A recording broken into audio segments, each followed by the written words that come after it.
Bien, j'ai pris un petit peu mon temps. Je m'en excuse, Money in the Bank, le récap ne sort que maintenant, mais ça s'est passé dans la nuit, du samedi 6 au dimanche 7 juillet 2024, depuis Toronto au Canada. Money in the Bank, c'est ce premium live event qui depuis quelques années est presque considéré un pay-per-view du Big Five, étant donné que sa stipulation majeure, à savoir attribuer les mallettes à ceux qui auront l'opportunité de devenir peut-être les futurs visages de la compagnie, avec ce petit goût de l'inattendu, cette petite touche d'opportunisme. Money in the Bank, c'est bien le premium live event qui redistribue les cartes. Il y a une autre chose à remettre également dans le contexte, c'est WWE depuis plusieurs mois, il y a des succès de partout, il y a la grande hype de WrestleMania 40, il y a eu Backlash en France. Depuis que Vince McMahon a été sorti du processus créatif, que Triple H est désormais en charge, WWE, on va pas se mentir, c'est quand même bien mieux qu'avant. Bon, alors si c'est mieux, évidemment, le public va devenir beaucoup plus exigeant. Et bien justement, Money in the Bank est un pay-per-view qui a globalement déçu, non pas pour les performances physiques des athlètes qui étaient engagés sur l'événement, mais bien plus pour la trame narrative. Je vous parle de tout ça dans un tout petit instant, mais avant, ça devient une tradition pour les débriefs de Money in the Bank, un petit retour, un petit clin d'œil et des grands remerciements à toutes celles et ceux que j'ai rencontrés lors du Japan Tour Festival les 28, 29 et 30 juin du côté de Tours. Pour la 3e édition consécutive, j'ai été invité, cette fois-ci petite nouveauté, je n'étais pas le seul créateur de compte du catch, Monsieur Hawking était également à mes côtés. C'est toujours pour moi une excellente opportunité de venir à votre rencontre, de pouvoir échanger sur notre passion qui nous anime, et ce pas seulement par écran interposé, rencontrer les gens, rencontrer les vrais humains. Vous avez une fois de plus répondu nombreux à l'appel. Merci encore une fois du fond du cœur et merci pour cette superbe expérience qui nous laissera à tous de superbes souvenirs. Pour info, je vous ai mis en description un lien vers toutes les photos qui ont été prises par Sean Arros, que je remercie comme chaque année, qui me suit pendant les 3 jours, ce qui permettra pour tous ceux que j'y ai croisés d'avoir un petit souvenir de l'événement. Je sais que ça fait 3 années consécutives, mais allez, on se permet de se dire peut-être à l'année prochaine. Autre chose qui était très présente dans ma récente actualité, la raison aussi pour laquelle je sors ce récap assez tard, dans la soirée du 6 juillet 2024, à Lille, au Casino Barrière, se tenait le show Banger Zone Wrestling Not Afraid. J'ai participé à l'événement une fois de plus en tant que commentateur pour cette structure. Alors je sais que j'étais pas à Backlash à Lyon, mais pour toutes les personnes qui étaient présentes, qui ont vécu l'expérience, que ce soit celle qui a marqué tous les Français au mois de mai et celle-ci, on avait l'impression véritablement d'avoir un petit backlash. Mais attention, un petit backlash qui a fait beaucoup de bruit avec un main event totalement exceptionnel entre Ultima Sombra, Aigle Blanc et Penta El Cerro Miedo. Vous étiez un bon millier de fans surexcités pour l'occasion, le catch français n'est pas mort. À venir aussi très prochainement sur le BZW+, les images de ce show. Suivez-moi sur les réseaux sociaux pour ne rien louper, je vous dirai quand est-ce que ça sera disponible dans leur abonnement qui, je le rappelle, ne coûte que 15 balles par an, et qui vous donne accès à toutes les VOD des précédents shows qui sont faits sur notre territoire. Et vous voyez que on n'attend pas que WWE vienne tous les ans pour se réunir entre fans et mettre un giga bazar. Merci encore à tous, merci à toutes les personnes que j'ai rencontrées. Et c'est aussi une des raisons pour laquelle je tarde un petit peu à sortir cette vidéo, c'est parce que j'ai eu une sacrée extinction de voix. J'ai quand même fait le live react de Money in the Bank derrière en compagnie de Nico du Diver Catch, mais je peux vous dire que c'est pas encore totalement revenu. Et il va falloir que je souffle un petit peu après ça, donc attendez-vous aussi à un planning beaucoup plus allégé au mois de juillet. Eh oui, que voulez-vous, le gigarythme, et en plus de ça, il y a des projets en attente, des projets. Vous savez, les projets, les fameux projets. Les projets, quand ils arrivent, ça fait... Ah! Bon, je referme la page ici, on est parti, Money in the Bank. À l'heure où je vous parle, bien évidemment, l'épisode de Monday Nitro a été diffusé. Je vais pas revenir sur l'épisode de Monday Nitro. On va prendre les choses, bien évidemment, dans leur contexte. On va commencer par le premier combat de la soirée. Le combat Money in the Bank masculin. Drew McIntyre faisait office de gros, gigantesque favori face à Jey Uso, Andrade, Carmelo Hayes, Chad Gable et LA Knight. Yeah! Et j'ai trouvé ça très intéressant, la manière dont WWE a promu l'affrontement entre Jey Uso et LA Knight déjà la veille lors de l'épisode de SmackDown en confrontant le public. Avec d'un côté les Yé, d'un côté les Hits. Il y a eu une véritable montée en puissance sur ce petit passage qui était pas pour me déplaire. Un combat plutôt bien rythmé avec des spots intéressants, notamment Carmelo Hayes, Andrade, qui avait pas de grands espoirs pour remporter la mallette au final. On donnait pas mal de leur corps, Andrade il est pas passé loin de quelques drames, il nous a un peu fait peur. Un gigantesque Chad Gable qui sera MVP de ce combat, qui a même pas hésité à porter des German suplex au échelles, voilà, si ça pouvait attaquer les autres. German suplex sur l'échelle. Un Chad Gable pas passé loin de faire l'exploit. Une lourde chute après que son échelle lui était retirée, puis c'est Jey Uso qui était peut-être à 2 doigts de remporter cette mallette, qui malheureusement a totalement oublié le retour de Drew McIntyre qui lui a carrément lancé une échelle au visage pour aller, comme on s'en doutait, décrocher cette mallette, et une mallette qu'il avait promis d'encaisser le soir même dans le combat qui allait opposer Damian Priest à Seth Rollins. Est-ce qu'il allait intégrer le combat? Est-ce qu'il allait attendre une victoire pour venir attaquer le champion derrière? Quelle sera la stratégie de Drew McIntyre? On le découvrira bien assez vite. Encore une fois, un excellent match plutôt bien rythmé, et pourtant pour un combat Money in the Bank, je l'ai trouvé assez court, 16 minutes 30, c'était digeste. Ça reste parfaitement dans la tradition et dans la lignée des précédents Money in the Bank qui sont toujours aussi spectaculaires.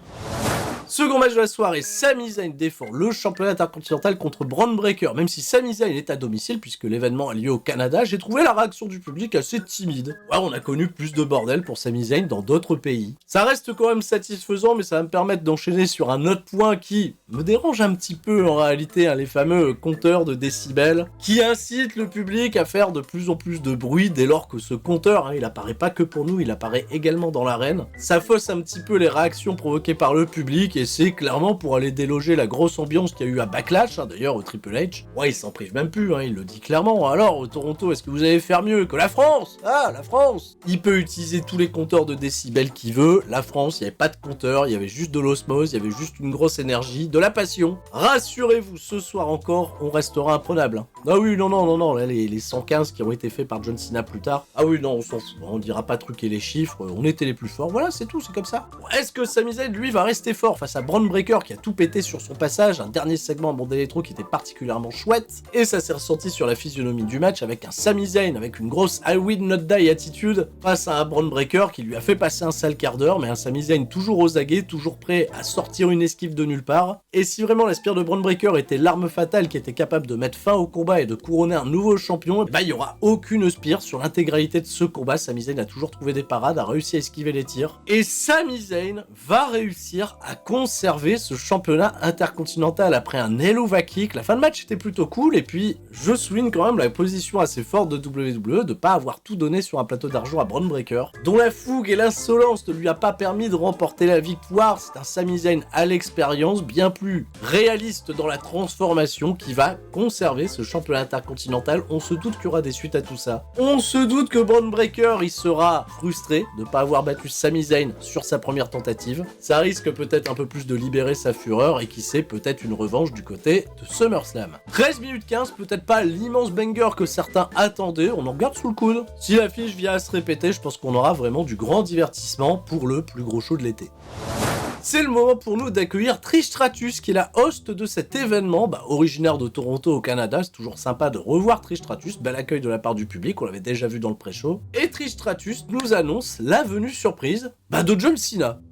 John Cena il est là, il va peut-être nous annoncer qu'il y a WrestleMania au Canada. Non, pas du tout. John Cena, on l'a senti directement, déjà le t-shirt qu'il arborait n'a pas trahi la chose, c'est la dernière danse, c'est la dernière tournée, c'est les adieux de John Cena. Comment ça? Maintenant, là, ce soir? Non, je vous rassure, c'est pas pour maintenant. John Cena va nous expliquer tout ça dans le détail. John Cena nous a révélé qu'il prendra part l'année prochaine à sa dernière route vers WrestleMania. Il participera successivement au Royal Rumble, à Elimination Chamber, puis à WrestleMania 41, où ça sera le moment de nous dire adieu. Un discours plutôt sincère, avec une petite introspection sur sa carrière, avec des remerciements aux fans les plus hardcore qui ont toujours été derrière lui, qui étaient en réalité les fans les plus casual, puisque les fans hardcore généralement ils ont eu pas mal John Cena pendant sa carrière. Là aussi il y avait des petits sous-entendus, comme quoi les scénarios de l'époque étaient pas forcément les meilleurs. Ça installe encore un peu plus le gros pouvoir, la grosse influence de Triple H au booking aujourd'hui. Le point de chute également, et John Cena nous en a parlé, c'est d'être présent quant au lancement de la WWE en 2025 sur Netflix. Cena pourra y être vu comme une grosse attraction, et cette dernière tournée d'adieu pourrait, on ne sait pas comment, être un point central dans l'écriture des scénarios de WWE sur ce début d'année 2025. 2025. On peut spéculer 1 milliard de choses, moi tout ce que je veux, un petit peu, vous le savez, hein, depuis que vous écoutez les 3 CFM où j'ai bassiné tout le monde avec ça. Bah oui, c'est un dernier mano à mano entre John Cena et Randy Orton avant de dire adieu, faire revivre la rivalité historique avec la narration actuelle et moderne de WWE, ça pourrait nous permettre d'avoir un combat où les deux acteurs ne prendraient pas énormément de risques dans le ring et pourraient nous narrer une incroyable histoire, un chapitre final. Est-ce qu'au passage, John Cena, il ira titiller son 17e titre? Je pense qu'aussi, ça, on peut l'intégrer dans la narration, c'est un accomplissement que beaucoup auraient espéré, qui aurait pu le faire rentrer encore plus dans l'histoire. Quid de tout ça? Laissez-moi votre avis en commentaire, ça rend déjà la suite des événements assez intrigante pour le coup.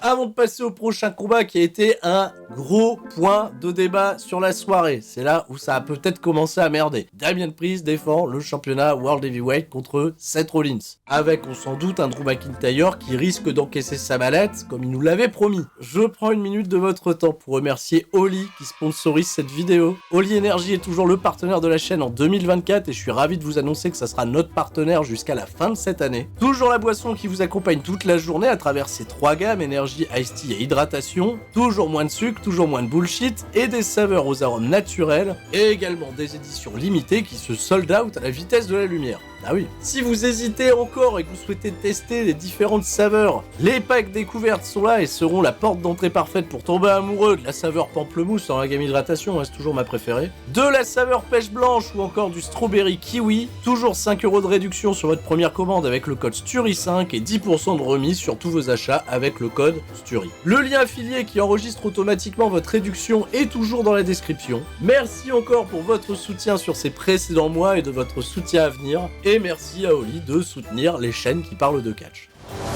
Allez, on est parti. Damien Priest défend son championnat World Heavyweight contre Seth Rollins. Sur les automatismes entre les deux, j'ai pas grand chose à redire, hein. Ça combine plutôt pas mal entre Rollins et Priest, hein. Il y a une chimie qui est assez palpable. Chose importante, hein, c'est aussi le combat de retour de Seth Rollins qui a été privé d'action depuis WrestleMania, et on sait déjà, WrestleMania, ça catché blessé. C'était peut-être pas le Seth Rollins le plus affûté techniquement, c'est sûr. Mais à l'issue d'un bon 50-50 entre les deux qui va durer un peu plus d'une dizaine de minutes, c'est plus la trame narrative qui a été employée pour terminer le combat, hein. Vous pouvez se traduire ça en overbooking. L'arrivée qu'on attendait, celle de Drew McIntyre pour encaisser sa mallette, bah cette arrivée, elle s'est pas faite de la manière la plus pertinente. Non, déjà, il y a l'exécution juste avant cette arrivée, puisqu'on a un combo un peu classique avec la superplex de Rollins, le Falcon Arrow, et un arbitre qui compte jusque 1, 2, il aurait pu compter 3, puisque l'épaule de Damien Priest ne s'est jamais levée, il a décidé de pas compter jusque 3. Ça a créé un petit moment de flottement, et c'est seulement à ce moment-là que Drew McIntyre est arrivé pour encaisser son opportunité d'obtenir un match de championnat et de transformer la rencontre précédente en un combat triple menace. Une gigantesque incompréhension, est-ce que Drew McIntyre devait intervenir sur le tombé? Est-ce que Damien Priest devait se dégager? Est-ce que c'était le bon moment? Parce que généralement c'est une convention, quand tu viens encaisser ta mallette, c'est au moment où tes deux adversaires sont au plus bas de leur énergie. Genre ils se sont mangés tous les deux un giga finish, il y a un double down. Là Drew McIntyre il vient taper un Seth Rollins qui a encore un peu de momentum. Damien Priest qui a finalement juste pris un Falcon Arrow. Et ben on va faire comme si les deux mecs étaient totalement morts, hein, puisque Drew McIntyre il va se débarrasser de Seth Rollins et de Damien Priest. Et sur le moment où il était sur le point de capitaliser, CM Punk,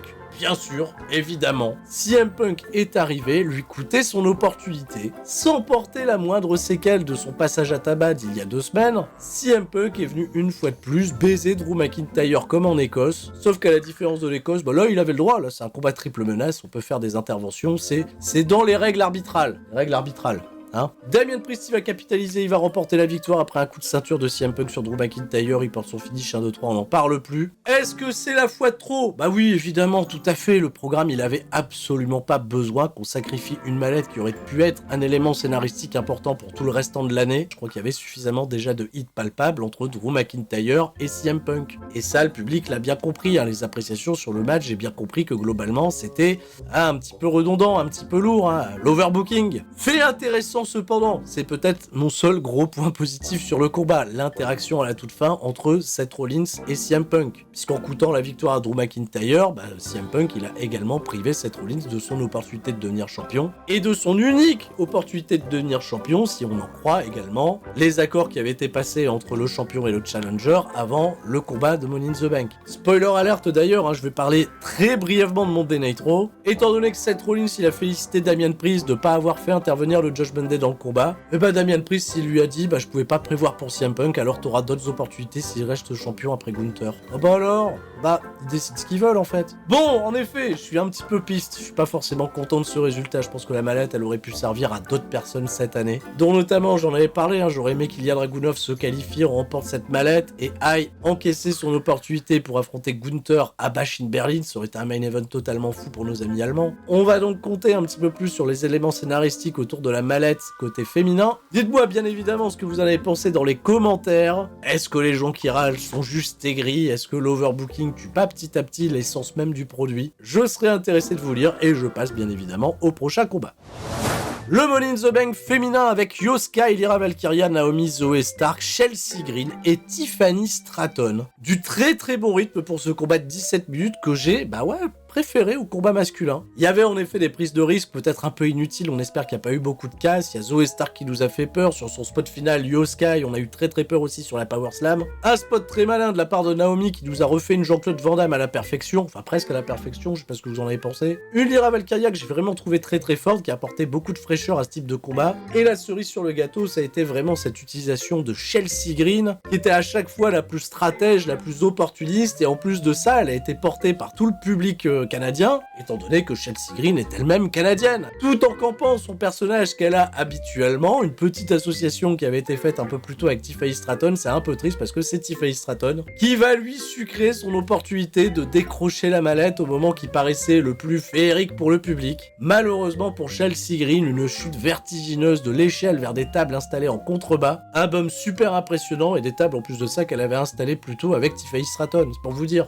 c'est cruel le catch. Tiffany Stratton, c'est évidemment le bon choix pour remporter le match, c'était la catcheuse la plus pressentie pour ressortir avec cette mallette. Ça va être très intéressant de l'avoir évolué avec cette opportunité, surtout autour d'une Nia Jax avec qui elle a tissé des liens d'amitié, et cette même Nia Jax, on le sait, qui va l'affronter Bayley à SummerSlam. Intéressant de voir comment tout ça va se goupiller, mais ça voudrait peut-être dire que Tiffany Stratton, elle va se servir de cette mallette assez vite. Et de ce fait, il est où le suspense? Il est où le grand suspense de la mallette? Il y aura peut-être pas de grand suspense autour des mallettes cette année à la WWE. Bon, mais c'était bien, chouette match, bravo mesdames, bravo pour les efforts physiques. Et donc vous l'aurez compris, on va se retrouver en main event avec la Bloodline 2.0. Enfin on l'a appelé 2.0, certains l'appellent la Bloodline de Temu, d'autres l'appellent la Bloodline de Wish. Solo Sikoa, c'est bien le chef de la table, il s'est débarrassé de Paul Heyman. Il a à ses côtés dans ce combat Tama Tonga et Jacob Fatu qui va faire son premier combat officiel. Il y a aussi Tonga Loa qui les accompagne, et Tonga Loa on va en reparler, on était content qu'il accompagne juste, mais il aura quand même son petit rôle à jouer dans le combat. Un petit rôle, tout petit comme ça. Face à eux, c'est l'équipe des Avengers, c'est Cody Rhodes, évidemment le champion indisputé, avec à ses côtés Kevin Owens, Randy Orton. Je sais qu'on a travaillé aussi en amont, un petit teasing d'un potentiel Cody Rhodes contre Randy Orton, mais là c'est pas du tout le sujet. Le focus il est vraiment sur Solo Sikoa, Cody Rhodes. Est-ce que Solo Sikoa a l'étoffe d'aller accrocher le main event et pourquoi pas aller accrocher l'or mondial en crédibilisant un petit peu plus son rôle d'ersatz de chef de la tribu? Mais ce qui vous a probablement pas échappé, c'est cette position du match en main event qui était une gigantesque porte ouverte. Un retour potentiel, on ne le sait pas, on l'espérait en tout cas, d'un certain Roman Reigns. Sinon à quoi bon avoir mis ce match en main event si on n'a pas un gros feu d'artifice, une grosse explosion finale, on l'aura pas. Non, on a eu un match format très live event. On a été chercher les réactions du public avec de la hit facile, un travail 3 contre 3 avec des relais dans la plus pure des traditions de l'art, et des hits successives sur Kevin Owens, sur Randy Orton, avec un Cody Rhodes qui fait 0 à la fin, un Jacob Fatu, je tiens à le signaler, qui a été construit très fort, le mec, il nocelle un DDT de Randy Orton pour faire un gros face-off avec derrière. Jacob Fatu, en effet, il a un petit peu bluffé son monde sur ce combat, c'est vraiment là le gros point positif du match. Bon, qui dit Bloodline? Oh, ça va devenir une fatalité, mince alors. Qui dit Bloodline dit ref bump. Ah bah oui, il y a eu un ref bump. On était vraiment dans le money time, et là, hop, collision, on n'a plus d'arbitre. Alors qu'est-ce qui va se passer? Là, il y a la porte ouverte, des interventions extérieures, on peut tout faire. Mais en fait, les mecs, ils vont juste prendre leur temps pour faire des spots à l'extérieur du ring, qui n'impliquent pas particulièrement de gruge, et Cody Rhodes, sur une situation de 3v1 qui va réussir à maîtriser, il va réussir à redonner l'avantage au babyface. Kevin Owens va se débarrasser habilement de Jacob Fatu à l'extérieur du ring sur la table des commentateurs, et c'est à ce moment-là que notre bon ami Tonga Loa, il a décidé de se mêler à l'action. Ah oui, mais même à low blow, il a pas été capable de le faire. Il a d'abord mis une olive à Kevin Owens qu'il a pas vendu, puis derrière il a mis un low blow qui a en plus de ça touché le visage de Tama Tonga. Non mais c'est quoi ce bazar? Le mec a un job, il est pas capable de le faire, et derrière Solo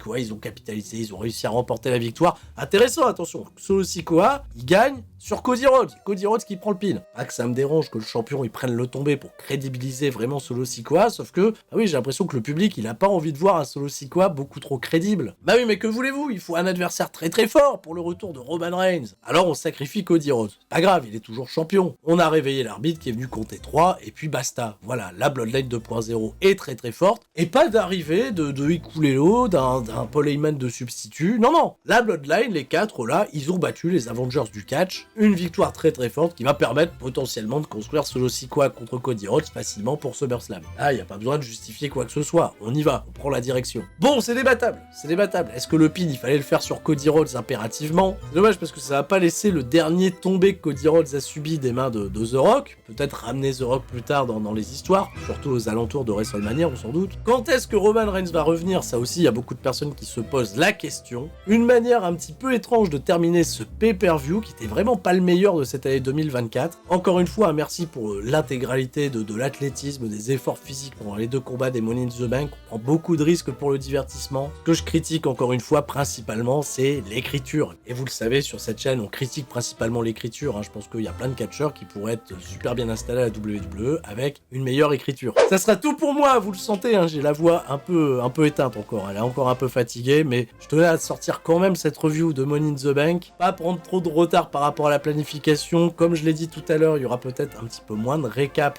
des shows hebdomadaires, j'essaye de me préserver, de revenir un peu plus en forme pour SummerSlam, mais ça n'empêchera pas qu'on vivra des trucs très très chouettes au courant de ce mois de juillet, pas seulement que sur YouTube, il y a également des événements physiques, pour ça il faudra me suivre sur les réseaux sociaux, il y a des annonces qui vont tomber prochainement. Merci encore pour votre fidélité, merci pour votre passion du catch, je vous dis à la prochaine, c'était Sturi, et tout le monde, vraiment tout le monde, on va dire que oui, tout le monde reste fort. Ciao, bye bye.